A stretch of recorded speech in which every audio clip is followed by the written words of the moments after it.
Today, we're going to be going over Kate Corrain's third, I think at this point, apology through the Daily Beast article. This apology was not what it should have been, in my opinion. It was an opportunity for Kate to acknowledge, fully acknowledge what she actually did and promote maybe the people that she tried to sabotage. And that's not what it ended up being. It ended up being a way for her to insist that she's not racist because of all of these different things. And it's like, it no, that's that's not what this should have been. So we're going to take a look at this article here. It was a missed opportunity to acknowledge the authors that she sabotaged. So Kate says, I want to just be extraordinarily clear that race had absolutely nothing to do with the authors that I chose to go after. The fact that there were a large number of people of color amongst the authors I targeted is an unfortunate coincidence. That happened because I was going off of Goodreads lists. That was the only driver, and I'm so distressed and heartbroken by the fact that the impression that people have of me is that I am a racist. Well, that's what's important right now, not acknowledging that what you did harmed authors of color. And really, that's what you're focusing on. You don't want people to call you a racist, but you're not even trying to lift up the people that you tried to take down. That's a little strange. I don't think that's appropriate. The reason why I'm coming on here and talking about this, though, is because unfortunately, when you're marginalized, if one of your people screws up, everyone's on the hook for it. I don't think Kate realizes that identifying herself as a Jewish neurodivergent person puts people like me and people who want to go into this industry who happen to be Jewish and neurodivergent in a precarious position. It might cause agents to be like, I don't really want to represent you because you could be like Kate. Like it's you're harming your own people in more ways than one with this statement. I understand how difficult the publishing industry is to navigate when you are marginalized, Crane told the Daily Beast, adding that she is a Jewish neurodivergent person. First of all, I'm also a Jewish neurodivergent person, and sabotaging other people's work has nothing to do with being Jewish. In fact, that actually goes into and feeds anti-Semitic stereotypes of like, oh, the Jews are like this shadow government, they're working behind the scenes to like take people down and stuff. So you trying to save yourself is dragging other people down with you. And that is not the purpose of what an apology is supposed to be. I really do hope that agents will not be reluctant to work with other neurodivergent people because of the actions that you took, because that is a possibility. You're harming your own people by identifying yourself as, and frankly, being Jewish and neurodivergent has absolutely nothing to do with what you did. The facts are that you wrote fake reviews of your peers, whether they were people of color or not, they were mostly people of color. Like that has nothing to do with being Jewish. That has nothing to do with being neurodivergent. So in this section, she tried to have a little bit of self-awareness by saying, especially for people of color, there's another really serious layer on top of that I don't have to deal with, she said. And so the fact that my actions impacted other marginalized people, and specifically a lot of people of color, in such an awful way just breaks my heart. Well, you shouldn't have done it then. And I would rather live and admit to a very frightening truth than allow myself to be defined by such an awful, harmful misconception. Again, why is that important right now?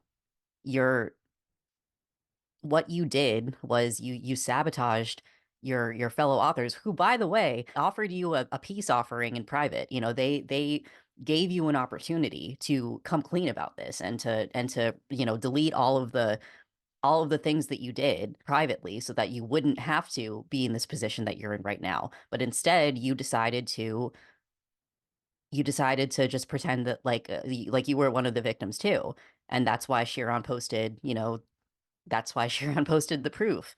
This would not, like, I don't think she realizes, like, this would not have happened if she had just done the right thing in the first place and deleted those reviews when she got caught. Like, I don't want to speak for, the authors that, you know, they heard, but it's like I don't think that the authors who were impacted hate you necessarily. I think that they just don't want to deal with being sabotaged by somebody who cultural context is supposed to like lift people up, lift, because like that's just what you do in the industry, is you lift up your peers who are going to be published in the same year that you are. So now it's going to go into Cait's explanation of their mental breakdown. And before I get into that, I want to say that I also have just about everything that Cait's gonna mention here. I have experience with it: severe mental illness, hospitalizations, Jewish, neurodivergent, autistic. I had early onset bipolar disorder, and I was having like psychotic episodes at 12 years old. Okay, so if anybody can understand what this neurotype and what these specific mental illnesses do to a person, it's me. And I'm telling you that this explanation is complete bullshit. Here they're touching on like a really a real experience that, that neurodivergent people go through in the industry. They said, I had spent my entire adult life struggling with the challenge of being autistic in a world that seems designed to punish autistic people for existing. And because I'm what people would consider pretty high functioning, it meant that a lot of these struggles seem really unreasonable to other people in my life. Just look at my autism videos. I go into detail of like why this kind of mindset harms autistic people. So like I've been outspoken about this. Like if anyone is in the position to have empathy for this person, it's me. And this doesn't work here, because all you're doing is just trying to take other people down with you so that you don't look as bad. That's all this is. So here they're explaining what prompted them to go on this rampage of like posting negative reviews and stuff. I developed this deep insecurity that my editors and my agent were looking down on me, that they thought I was being difficult and that I was a failure because I couldn't do what abled authors could do, apparently with no problem. So if you have that visceral of a reaction to an everyday, regular part of your job, then you should not be doing this job. That's not your agent's fault. That's not your editor's fault. Your editor has to give you feedback in order to improve the manuscript. They're not responsible for your feelings. Your editor's just doing their job by giving you edits. That's literally what they're there to do. So like I don't think that's a valid excuse. I'm sorry. I mean, I don't really want to, like, I mean, I'm gonna link this article down below. Like they go point by point, what happened when they were on a mix of medication and like not being honest with their psychiatrist and stuff like that. So like not gonna get into that just because like it's not relevant to what you did. This is just like this whole explanation is just another way that you're victimizing yourself. All you're doing here is delegitimizing people who could be in your position later, who maybe have mental illnesses or autism or something like that, and now they might have a hard time getting being published because people are going to look at you and be like, well, if this is how all autistic people respond to criticism, then I can't work with them. I'm going to tell Cait Corrain a hard truth that someone else in her life should have told her, but this had nothing to do with autism. This was all ego. Comparing yourself to other people to the point where you're willing to sabotage other people's success, especially when in private they were giving you an opportunity to come clean. That has nothing to do with autism. That has to do with ego. That's you being so afraid of people perceiving you a certain way that you pull people down in order to pull yourself up. That's not autism, that's ego.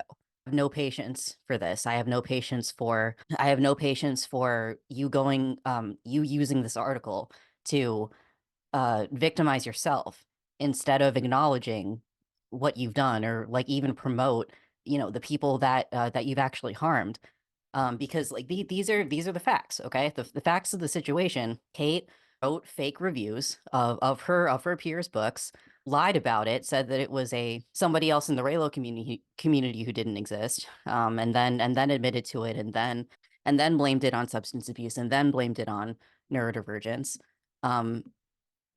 No, I suffer with a lot of the same things that Cait Corrain suffers from, and I can guarantee that this has nothing to do with differences in neurotype. This has to do with Cait Corrain's fragile ego and not being able to handle not controlling the the narrative around herself or her work. And if and you know, autistic and non-autistic people, it doesn't matter. Like, you know, if you have that fixation within yourself, like you either need to work on that or you need to not be in this profession because it's not it's not your editor's job, it's not your agent's job to check on your mental health. That's your job. Your mental health is your responsibility. Your and your therapist and your psychiatrist and whoever like is on your care team. Like it's so I'm extremely disheartened that this is what we got for a quote unquote apology. It's not. It was an excuse for Cait to, you know, claim that they're the victim. And that's not what this should have been. So I'm going to be linking the list that Reads with Rachel made on all of the different books that that Cait tried to sabotage, and I encourage you to go check them out. And I'll catch you guys next time. Take care. Meow. Meow. Oh my goodness, Kitty. I know. I know. I know. I'm chewing somebody out right now. I know. It's not time yet. Kitty, I need to think. Please stop.